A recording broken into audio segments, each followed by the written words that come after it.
até o versículo de número 14. Filipenses capítulo de número 3. O Senhor colocou uma mensagem no meu coração. Nós estamos terminando o ano e eu creio que essa mensagem vai desatar um tempo novo sobre a sua vida, amém?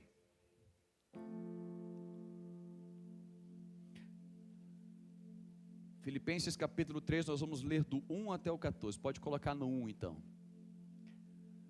Quanto ao mais, irmãos meus, alegrai-vos no Senhor. A mim não me desgosta e é segurança para vocês que eu escreva as mesmas coisas. Acautelai-vos dos cães, acautelai-vos dos maus obreiros e acautelai-vos da falsa circuncisão.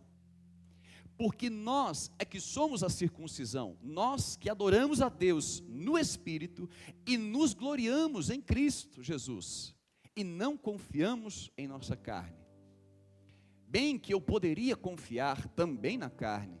Se qualquer outro pensa que pode confiar na sua carne, nos seus resultados, se qualquer outro pensa que pode confiar naquilo que tem alcançado aqui nessa terra, eu ainda mais, porque fui circuncidado ao 8º dia, sou da linhagem de Israel, da tribo de Benjamim, hebreus dos hebreus. Quanto à lei, eu fui fariseu.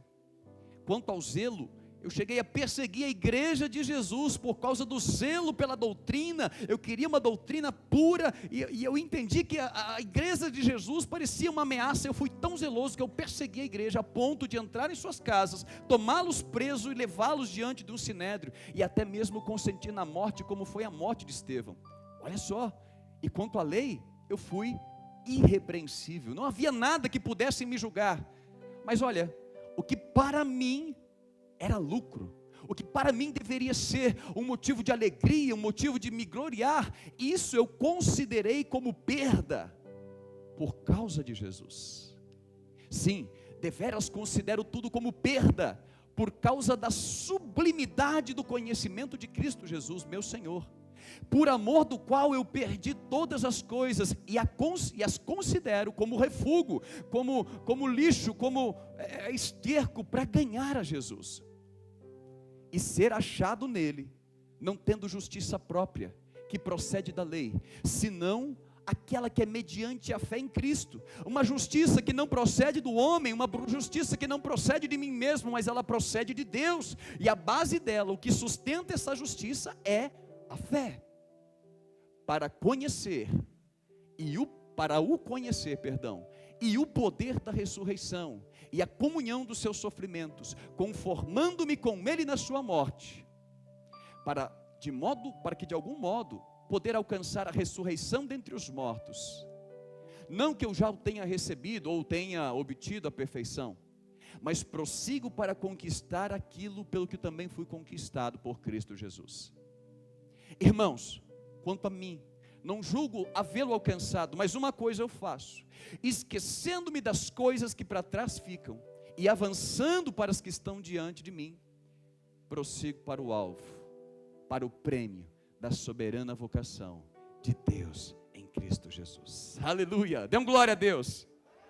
Agora põe de novo para mim o verso número 1. Paulo traz essa mensagem e, se eu pudesse nomear, não sou muito bom para colocar nome em mensagem, mas aonde você coloca, aonde você deposita a sua confiança, isso será a fonte da sua alegria. Se você confia no dinheiro, o dinheiro vai ser a fonte da tua alegria.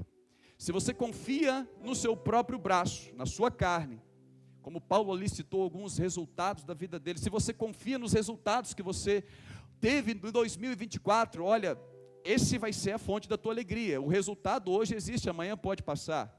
Quantas pessoas em crises que nós já tivemos no passado, da noite para o dia ficaram pobres, da noite para o dia perderam tudo. Se você coloca a tua confiança na tua força, na tua capacidade, na tua habilidade, olha, basta um simples AVC, uma simples enfermidade, tudo pode mudar da noite para o dia. E quando a tua confiança está depositada nestas coisas, certamente um dia a tua alegria vai embora, porque a fonte é essa.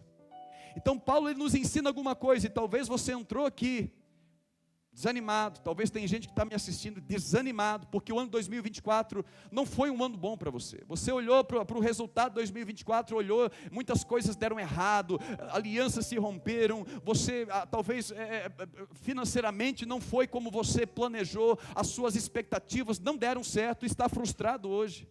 E eu quero te falar que o Senhor está aqui hoje para mudar a tua concepção, porque em nome de Jesus, 2025 vai ser um ano de rompimento. Aleluia. Paulo então aqui ele já vem falando, olha, quanto ao mais, meus irmãos, ele tratou alguns assuntos, no capítulo 1 ele vai falando, olha, eu sei, estou bem certo que quem começou a boa obra na vida de vocês, ele é fiel. Você pode falhar, você pode errar, suas expectativas podem ser frustradas, você pode não alcançar o resultado que você tanto buscou, mas tem uma coisa, aquele que começou a fazer uma obra na tua vida, ele é fiel, e ele há de completar, até a vinda de Jesus. No capítulo 2 ele fala algumas coisas sobre a supremacia, mas aqui no capítulo 3 ele vai dizer algo, olha, quanto ao mais, agora muda de assunto, parece até que ele vai concluir a carta, mas não é isso. Ele diz, olha, quanto ao mais, irmãos, alegrai-vos no Senhor. Busca se alegrar, busca ter a fonte de alegria nele. E como é que eu me alegro nele, pastor? Se eu confiar nele. Aonde você deposita a confiança, este será a sua fonte de alegria. Se a minha confiança está no Senhor, é Ele que vai ser a fonte da minha alegria, é Ele que vai ser a fonte de todas as coisas. Se eu confio no Senhor, é o Senhor que me para, e se Ele me para, é porque é para o meu bem. É o Senhor também que me prospera, é o Senhor que exalta, é o Senhor que abate, e tudo isso tem um propósito.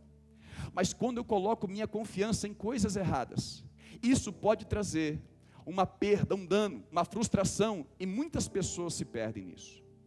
Existe um homem na Bíblia que a história mais clara no Novo Testamento para você entender o que é isso. Pedro, ele colocou a confiança em si mesmo. Ele depositava a sua confiança na sua habilidade de liderança. Pedro colocava a sua confiança na sua verdade. Ele era um homem que procurava ser firme. E Jesus, sabendo de algumas inconstâncias de Pedro, ainda declara, olha, você a partir de hoje chamarás Pedro, Simão, você vai se chamar Pedro, você vai chamar uma coisa que é firme, uma pedra.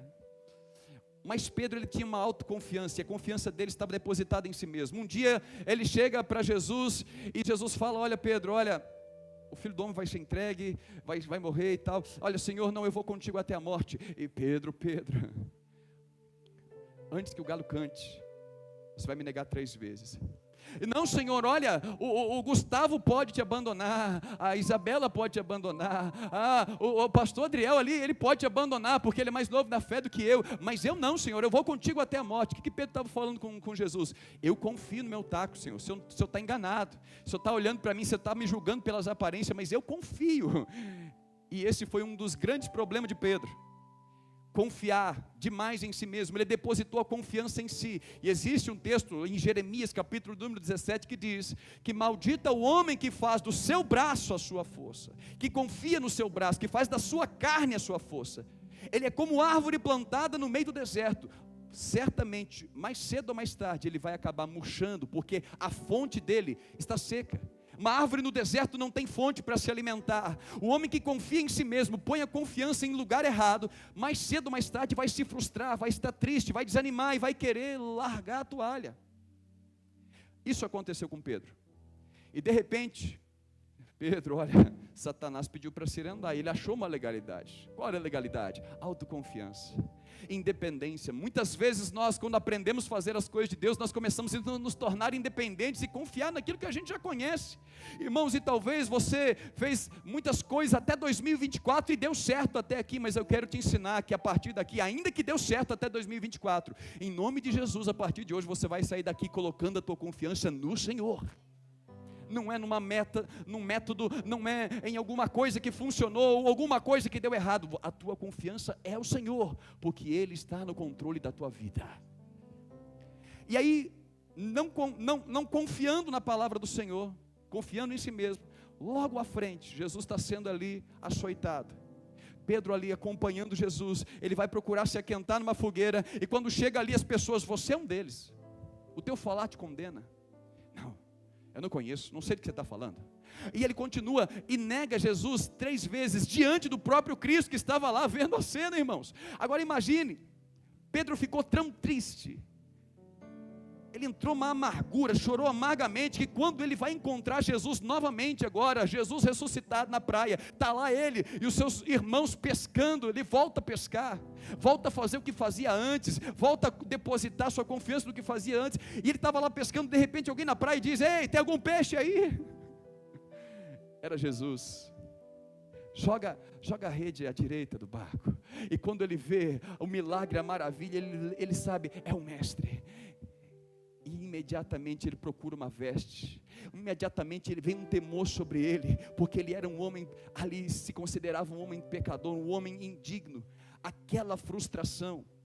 Se Jesus não vai até Pedro naquela praia, procurá-lo naquela frustração, talvez Pedro nunca mais voltaria a ser um discípulo de Jesus, um apóstolo de Jesus, alguém que ia fazer a obra de Jesus. E talvez tem muitas pessoas que chegaram nesse final de ano, que estão frustradas, porque depositaram a confiança em algumas coisas, tentaram fazer a coisa certa, mas deu tudo errado, tentaram ser espirituais, tentaram, eu vou ler a Bíblia toda esse ano 2024, chegou agora, leu 30 capítulos, tem 66 a Bíblia, e está frustrado, esse negócio não é para mim, é porque talvez você colocou a confiança no lugar errado, e por isso hoje você está bebendo de tristeza, mas o Senhor quer mudar a tua fonte nessa noite. O Senhor quer mudar a fonte, Ele é a tua fonte, e quem beber desta água, do seu interior fluirão rios de água viva.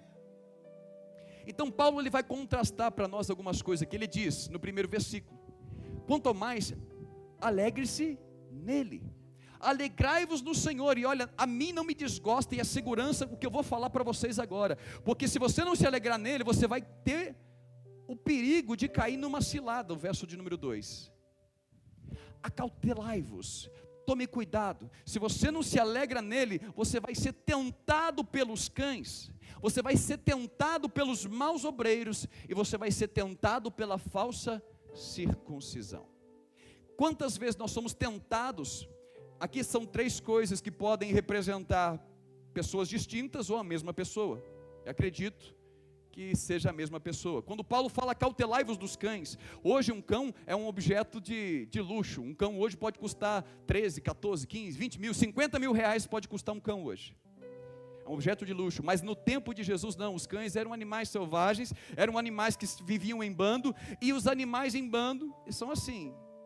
Se você faz a vontade deles, você já viu um cão como é que funciona? Pode ter um cão bravo numa casa, tem uma cerca lá, se você passar todo dia e colocar um pedacinho de carne, aquele cão vai amansando, porque você está beneficiando ele. Um dia você pode entrar lá, porque ele já te reconhece como alguém que o beneficia, alguém que é amigo. Mas o dia que você deixa de fazer para um cão aquilo que ele quer, principalmente no tempo de Jesus, que os cães eram selvagens, ele vai te atacar. Então Paulo diz: se alegre no Senhor e toma cuidado com os cães. Quem são os cães? Os cães são os tipos de pessoas que às vezes estão dentro da igreja. Jesus também ele nos ensina a nos acautelar dos cães. Não dê as coisas santas aos cães, nem as pérolas aos porcos. São pessoas que às vezes estão dentro da igreja, mas são pessoas que vivem para o seu próprio benefício. Se você está cumprindo os padrões de relacionamento dessa pessoa, você é um amigo que não cai no chão. Se você faz o que é vontade dessas pessoas, essas pessoas te honram, te elogiam, te colocam para cima, mas tome cuidado, porque muitas vezes, se são cães, o dia que você pisa na bola com eles, eles te abandonam. O dia que você faz alguma coisa errada, eles te negam, eles te colocam para o lado, eles te julgam, eles te condenam. E Paulo fala: olha, se alegre em Deus, porque você vai encontrar pessoas que um dia vão te abandonar, você vai encontrar pessoas que um dia vão estar leais, mas de repente, do nada, alguma coisa muda, que não lhes beneficia mais, e eles vão te atacar como os cães.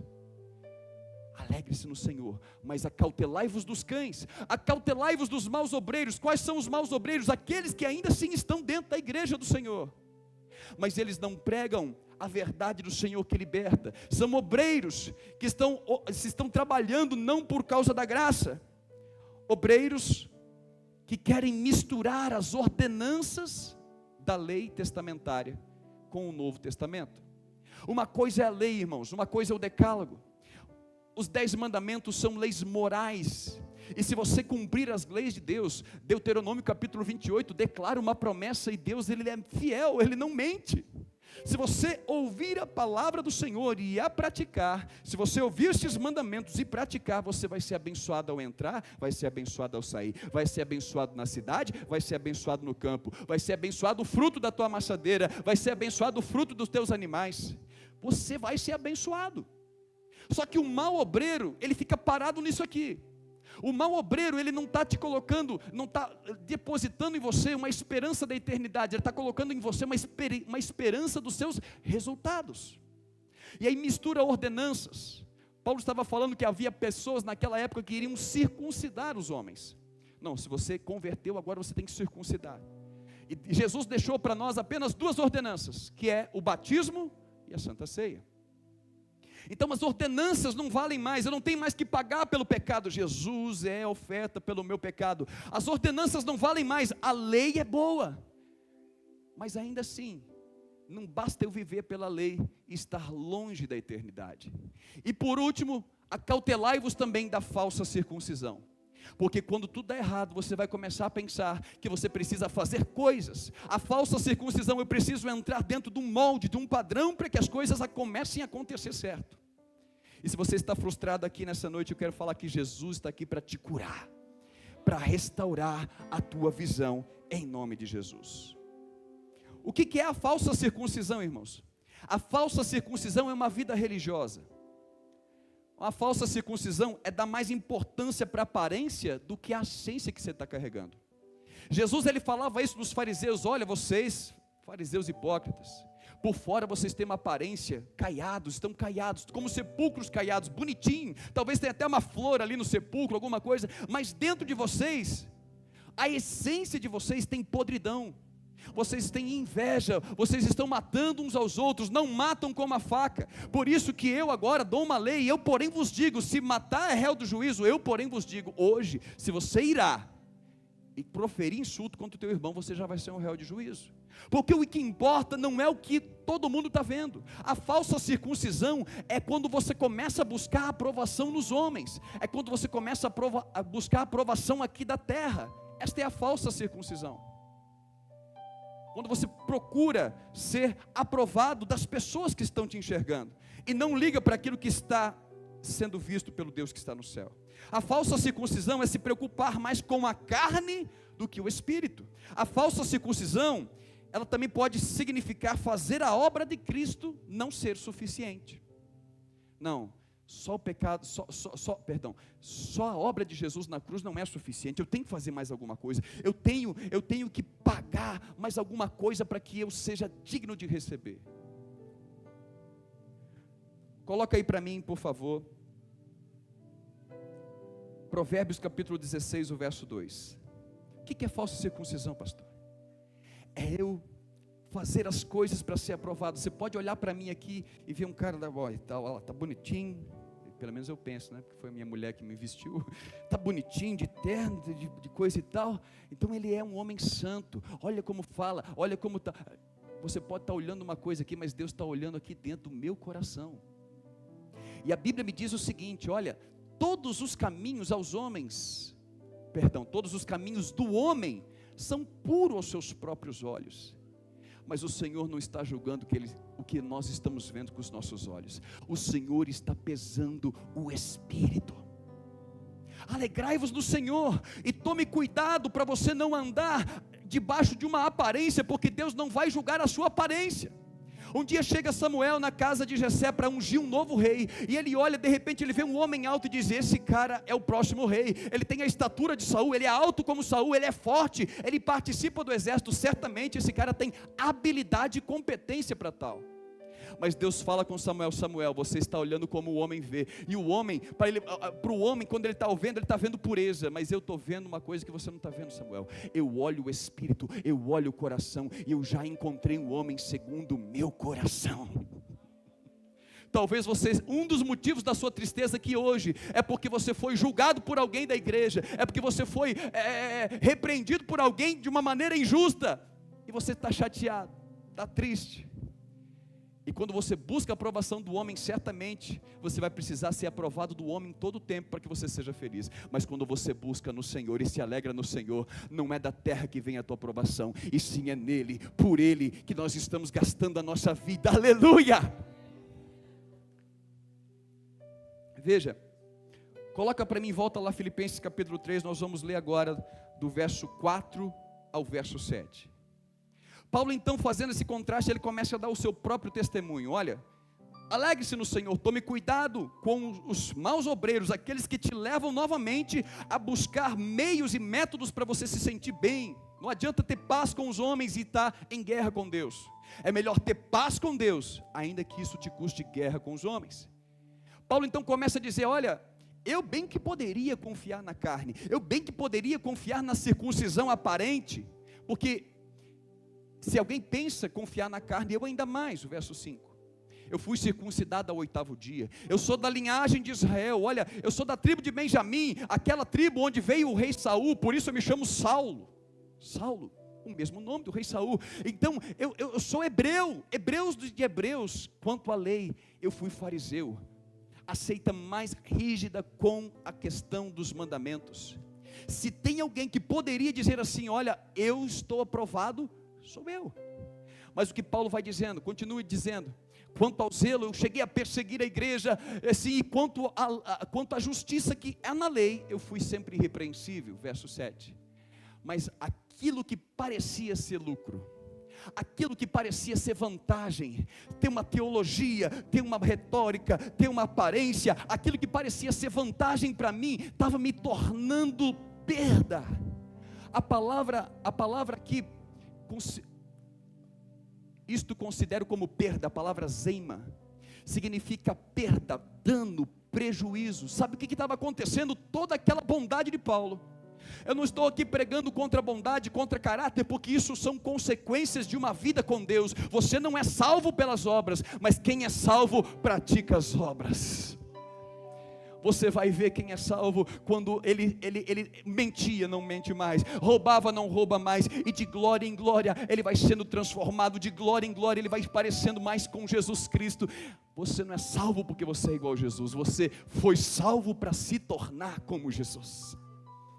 E Paulo disse, olha, aquilo que poderia ser lucro, aquilo que me tornava grande diante dos fariseus, estava sendo prejuízo. Por quê, pastor? Porque na minha justiça, eu comecei a perseguir quem eu achava que era errado. Na minha justiça, me gloriava tanto nisso, e me depositava tanto a minha confiança nisso, que eu julgava as pessoas, condenava as pessoas, maltratava as pessoas, e isso estava sendo dano para mim, até o dia que ele encontrou Jesus. E isso eu então comecei a considerar perda, por causa de quem? De Cristo, verso 8. Sim, deveras eu considero tudo como perda, tudo como um dano, por causa do quê? Eu vou considerar as coisas boas que fiz, porque eu creio que aqui nessa noite tem duas classes de pessoas: aqueles que estão tristes pelos erros que cometeram, mas também existe uma classe de pessoas que estão confiantes nos resultados de 2024, e eu quero te fazer uma oração nesse final de culto, porque você não vai entrar em 2025 com um salto alto, você vai entrar em 2025 de joelhos no chão, declarando: a minha confiança está no Senhor. Ebenezer, até aqui o Senhor me ajudou, mas o meu caminho para frente é o Senhor que tem a resposta. Sim, eu considerei isso como perda, por causa da sublimidade, por causa de um caminho mais excelente do que ser aprovado dos homens, mais excelente do que ter um diploma da faculdade de Gamaliel, mais excelente do que saber toda a doutrina e ser irrepreensível, mais excelente é estar encontrado em Jesus. E ele vai dizendo: pela sublimidade do conhecimento de Cristo, meu Senhor, e por amor do qual eu perdi todas as coisas, e hoje eu as considero como refúgio, escabalon, que é a palavra esterco, resto, para ser achado nele, não tendo justiça própria, não tendo algo que me faça gloriar de mim mesmo, mas sim a justiça que é mediante a fé em Cristo Jesus, a justiça que não procede do homem, a aprovação que não vem porque o homem olhou e fala, é assim que você está fazendo, é isso é o certo, isso é o correto. Eu me chego diante de Deus por uma justiça que vem do alto. Samuel olha, Eliabe, Joabe, certamente é esses, mas Deus olha do alto e fala, não, estes não se comparam com alguém que está atrás das malhadas. Eu achei Samuel um homem segundo o meu coração. Você está olhando como homem, você olha como homem, mas eu olho segundo o coração. Quem está aqui nessa noite pode dizer aleluia. Ei, você está chateado porque as pessoas te desaprovaram, está chateado porque deu errado, está chateado porque você se desaprovou. Você criou metas para si, você criou coisas para si, você hoje está frustrado aqui, mas existe uma receita hoje, que Deus vai mudar a sua história. Verso 10, eu considerei isso tudo refúgio, não por uma coisa boba, não para eu parecer ser humilde, não para que eu não me gloriasse e me tornasse soberbo diante do homem, não, Paulo disse em outra carta, olha, pouco me importa agradar a homens, pouco me importa, eu prefiro agradar a Deus. Não, eu considerei tudo isso como refúgio, porque eu tinha o propósito de conhecer a Deus, e conhecer o poder da ressurreição, e a comunhão dos seus sofrimentos. Quando você não apenas esquece dos erros e das falhas, mas você não se apoia em todas as coisas boas que você fez, você abre porta para que Deus comece a derramar mais e mais e mais da sua graça sobre a sua vida. Paulo dizendo assim, olha, eu reputo como refúgio para que eu conheça o poder da sua ressurreição. E hoje nessa noite eu creio que muitas pessoas vão ter conhecimento do poder da ressurreição. Talvez você é um crente, está fiel, nunca abandonou o Senhor, nunca pecou, mas a tua vida financeira está morta. O poder da ressurreição vai ressuscitar a tua vida financeira. Talvez você é um crente, está na igreja, não desistiu, mas a tua vida de relacionamento está fracassada, você não consegue se relacionar, você tem os seus medos, se sente incapaz, se sente inferior, se sente tímido. Então hoje você reputa isso como refúgio, porque Deus quer trazer o poder da ressurreição, vai ressuscitar a tua identidade. Você nasceu para ser a manifestação da glória de Deus nessa terra, e Deus vai ressuscitar a tua identidade. Pessoas que não têm identidade têm problemas de relacionamento, mas o poder da ressurreição. Quando Paulo fala do poder da ressurreição aqui, ele não está falando da ressurreição dos mortos, que vai vir aqui à frente. Ele está falando que muitas coisas da nossa vida vão sendo ressurgidas de glória em glória. Coragem, ousadia, pessoas que têm medo, hoje você vai conhecer o poder da ressurreição. Se você crê, Deus vai restaurar o valente, a varoa valorosa que há dentro de ti. Como é que eu faço isso, pastor? Eu preciso deixar as coisas e colocar minha confiança nele, porque Ele vai ser a fonte de alegria. É nele que eu vou conhecer o poder da ressurreição, e também é nele que eu vou começar a comungar com os sofrimentos. Por quê? Quando ressuscita o varão próspero e abençoado, irmãos, segundo o Senhor, você vai levantar inveja lá no mundo. Quando você ressuscita o varão que procura a santidade, que representa Jesus, muitas pessoas vão começar a te perseguir. Bem-aventurados sois quando caluniarem, falando todo mal contra vós, levantando calúnias, assim fizeram com os profetas que vieram antes de vós. Alegrai-vos, porque grande é o vosso galardão no céu. Quando você começa a ressurgir das cinzas, sair da morte, nós andávamos mortos em nossos delitos, por isso a gente estava igual a todo mundo, mas quando você começa a ser ressuscitado na identidade de Cristo, você começa também a participar da comunhão dos seus sofrimentos, porque ele aqui Cristo jamais ofendeu ninguém, irmãos. E por que ele foi crucificado? Cristo jamais errou, ele foi o cordeiro sem pecado, sem mancha, sem defeito. Mas por que ele foi condenado? Quando você conhece o poder da ressurreição, também vai comungar de alguns sofrimentos, mas eu quero te dizer, em todas estas coisas somos mais do que vencedores, por meio daquele que nos amou. Verso 11, para que de algum modo eu também alcance depois de ressurgir em todas as áreas, nós não vamos ser perfeitos aqui, mas quando vier o que é perfeito, aquilo que é em parte vai ser aniquilado, e nós seremos como Ele é. E depois dessa ressurreição também busco alcançar a ressurreição dentre os mortos. Haverá o dia, com o alarido da trombeta, e todo olho verá, do oriente ao ocidente todo olho verá. Haverá esse dia em que os mortos ressuscitarão primeiro, e se nós estivermos vivos, seremos transportados, seremos revestidos com a nova veste espiritual, glorificada no Senhor. Mas enquanto isso não acontece, Deus quer transformar a sua vida. O propósito de Deus, através da salvação, através do Evangelho, é me tornar e te tornar uma pessoa mais semelhante a Jesus. E ele vai, mas pastor, eu sou tão diferente. É porque você estava morto em algumas áreas, mas o poder da ressurreição vai começar a operar nessa noite, em nome de Jesus. Não que eu já tenha recebido o que, pastor? A perfeição. Não que eu já tenha alcançado, obtido a perfeição. Essa palavra perfeição é a palavra teleios, que significa integridade, completo, maduro, chegado ao ponto final, aonde não há mais falta, onde não há mais necessidade de acréscimo. Não que eu tenha chegado à perfeição, obtido a perfeição, chegado a esta maturidade espiritual, em que todas as minhas áreas estão ressuscitadas, não, mas uma coisa, eu prossigo para conquistar aquilo que eu também fui conquistado por Cristo Jesus.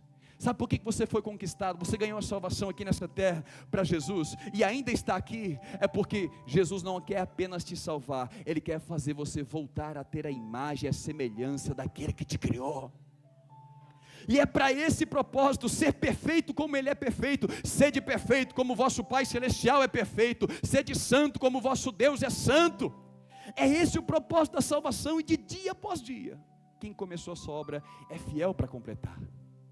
Sim, e Paulo vai dizendo para nós, eu não julgo ter alcançado essa perfeição, esse teleios, mas uma coisa eu faço, esquecendo-me das coisas que para trás ficam, e avançando para que estão diante de mim. Verso 14, prossigo para o alvo. Eu tenho um alvo, eu tenho um alvo. Volta no verso 13, ei, nessa noite você entrou aqui desanimado, frustrado, você vai esquecer das coisas que passaram. O que você passou vai servir de escola para você, para as coisas que hão de vir. Mas se você não desapegar das suas frustrações, das suas culpas, das vergonhas que você está carregando, você jamais vai alcançar o alvo. Pastor, eu errei. Pedro errou também, mas ele encontrou a graça de Jesus. Ele parou de confiar em si mesmo. E quando Jesus agora pergunta para Pedro, Pedro, tu me amas? Agora ele já não é mais tão autoconfiante para dizer, sim Senhor, eu te amo. Ele fala, não Senhor, o Senhor sabe. Agora eu não confio mais nem na minha palavra, mas eu sei que o Senhor sabe. E o Senhor sabe que eu te amo. O Senhor sabe, eu confio no Senhor, o Senhor sabe. Irmãos, deixando as coisas que para trás ficam, derrotas, quedas, problemas que você teve, frustrações que você teve, e também as coisas boas. Paulo ele nos mostra claramente que não adianta eu querer entrar no ano de 2025 com um salto alto, porque tudo deu certo na minha vida em 2024. Não, deixa as coisas que para trás ficam. Se você quer avançar, se você quer ser aperfeiçoado, se tornar perfeito, teleios, maduro como Ele é, você precisa deixar as conquistas que você teve até agora. Quantas pessoas, porque acham que alcançaram um nível espiritual, acham que não precisa mudar, acham que não precisa mais de arrependimento, acham que já estão completos, maduros, teleios. Não, meu irmão, Paulo disse, olha, eu não julgo tê-lo alcançado, mas eu tomo uma decisão, deixando tudo para trás. Considero como refúgio um dia ter aprendido com Gamaliel, considero como refúgio um dia ter sido zeloso. Eu não quero ser encontrado diante de Deus pela minha própria lei, porque diante da lei, põe Gálatas capítulo 3, o verso de número 11 para mim aí. Gálatas capítulo 3, o verso 11, depois a gente volta para cá. É evidente que pela lei, mesmo aquele que era irrepreensível, mesmo aquele que não falhou, é evidente que pela lei, ninguém vai ser justificado diante de Deus, porque o justo viverá pela fé. Volta lá Filipenses 3,13, esquece as coisas que para trás ficam, Você está confortável nas suas conquistas? Para de olhar para os seus resultados. Volta a olhar para o autor e consumador da tua fé. Deixa as coisas. É vitória. Celebre a Deus, louve a Deus. Mas Deus tem coisas melhores para fazer. Nem olho humano viu, nem ouvidos ouviram, e nem jamais penetrou ao coração humano que Deus tem preparado para você. Então não se conforme com o que você já alcançou. E também não se conforme com a culpa e a vergonha daquilo que você perdeu. Hoje é noite de você começar a deixar estas coisas para trás e tomar uma decisão. Eu, a partir de hoje, coloco a minha confiança em Cristo. O que deu certo eu vou continuar fazendo, mas confiando nele, porque se ele quiser mudar minha direção, ele é poderoso e eu vou obedecer. Deixando as coisas que para trás ficam e avançando para aquelas que estão diante de mim, deixando 2024 e avançando para 2025, verso 14. Prossigo para o alvo. Eu tenho um alvo, eu tenho uma meta, é ser teleios, é ser encontrado como Cristo, é amar como Cristo amou, é ser humilde como Ele foi, é ser manso como Ele foi, é me transformar santo como Ele é. Confiando em quem? Não na minha força, mas eu coloco a minha confiança naquele que começou a boa obra. Colocando a confiança em quem? Não em que eu sou capaz de alcançar. Graças a Deus, Senhor, porque eu jejuo 2 vezes por semana, eu dou meu dízimo de tudo. Graças a Deus, porque eu não peco igual aquele pecador. Não, eu coloco a minha confiança nele, porque dele vem a minha força. Eu coloco a minha confiança nele, porque dele vem a minha alegria. Prossigo para este alvo, para o prêmio da soberana vocação de Deus, que há em Cristo Jesus. Vai ficando de pé no seu lugar. Eu quero terminar lendo aqui, Romanos 2, capítulo 29. Talvez você está frustrado porque você teve expectativas, ou pessoas tiveram expectativas. Sabe outra coisa que frustra a gente? É quando alguém põe uma expectativa muito grande sobre você, você começa a se sentir oprimido. Olha, eu fui no encontro com Deus, e as pessoas agora, elas põem uma pressão que eu tenho que ser assim. Eu batizei, e agora as pessoas estão olhando para mim. Se eu errar aqui, eu vou cair. Você está colocando a sua confiança no lugar errado, filho. Eu quero te falar que pela lei ninguém é justificado diante do Senhor. Toma cuidado da falsa circuncisão. Toma cuidado com os cães que vão atacar você quando você não cumprir a vontade deles. Ei, você não é aprovado pelos cães, você é aprovado pelo céu. Você não foi escolhido pela igreja, casa profética, você foi escolhido por Deus e te foi colocado aqui nesse lugar. Então você não precisa buscar a aprovação de homens, você tem que buscar a aprovação daquele que vê aonde o homem não vê. Paulo fala em Romanos capítulo 2, verso 29 assim, olha, porém crente, judeu, circunciso de verdade, não é aquele que aparenta, que tem um nome no hall de membros, não é aquele que veste bonitinho, aquele que diante das pessoas tem um bom testemunho. Ter um bom testemunho é consequência de um espírito correto, mas se o espírito não estiver correto, o bom testemunho de nada vai valer. E Paulo diz, não é judeu aquele que o é, porém é judeu aquele que o é interiormente. E circuncisão, essa aliança com Deus, ela não é o que é exteriormente, mas sim aquela que é do coração, aquela que provém do Espírito, que não é segundo a letra, e cujo louvor não procede de... Você está frustrado por quê? Talvez você está frustrado porque a tua esposa te desaprovou e você está se sentindo indigno. Não queria nem vir no culto hoje, porque a esposa falou, você não é um sacerdote, você não é isso, você não é aquilo, e aí porque você está procurando aprovação, sim, você tem que ter um bom testemunho com ela, mas eu quero te dizer, não se preocupe com o que ela está falando, não se preocupe com a outra pessoa está falando, comece a olhar para o alto e dizer, Senhor, o que estão falando de mim, eu preciso ser transformado, eu preciso da tua ajuda, sonda-me Senhor, vê se há em mim algum caminho mau, e me guia pelo caminho da salvação. O Senhor é o meu pastor, eu confio que o Senhor me guiará. Davi faz essa oração no Salmo 139, sim Senhor, sonda-me, vê se há em mim algum caminho mau e me conduz no caminho da salvação. Davi estava sempre preocupado, muito mais do que Deus pensava dele, do que o homem pensava dele.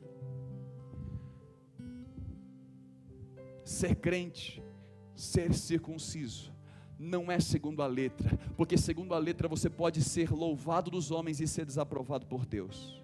Muitos vão chegar naquele dia e vão falar: mas olha, Senhor, eu preguei, eu expulsei demônio. E o Senhor vai falar: eu não te conheço. Você pode ter sido aprovado lá na terra, mas não está aprovado no céu. E ao contrário também é verdadeiro. O ministério de Estevão não teve uma alma convertida, talvez.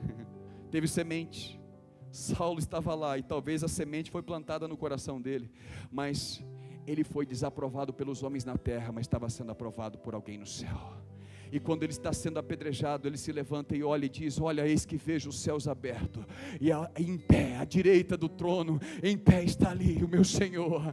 Alguém se levantou do trono para falar: alguém se levantou do trono para dizer: eu tenho que aplaudir de pé, igreja. Esse homem não é aprovado por eles, mas eu estou chancelando, eu estou aprovando, eu estou elegendo.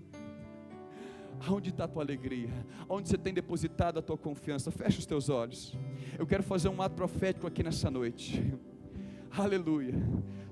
Você que entrou aqui frustrado, ou você que estava aqui muito autoconfiante, e você quer fazer um ato profético e deixar as coisas que para trás ficam, sai do seu lugar, nós vamos orar por você, porque o poder da ressurreição nessa noite vai tocar a tua vida, seja ela financeira, seja ela relacional, seja ela o teu casamento. Eu não sei o que é que você precisa de ressurreição, mas eu quero te chamar a colocar a tua confiança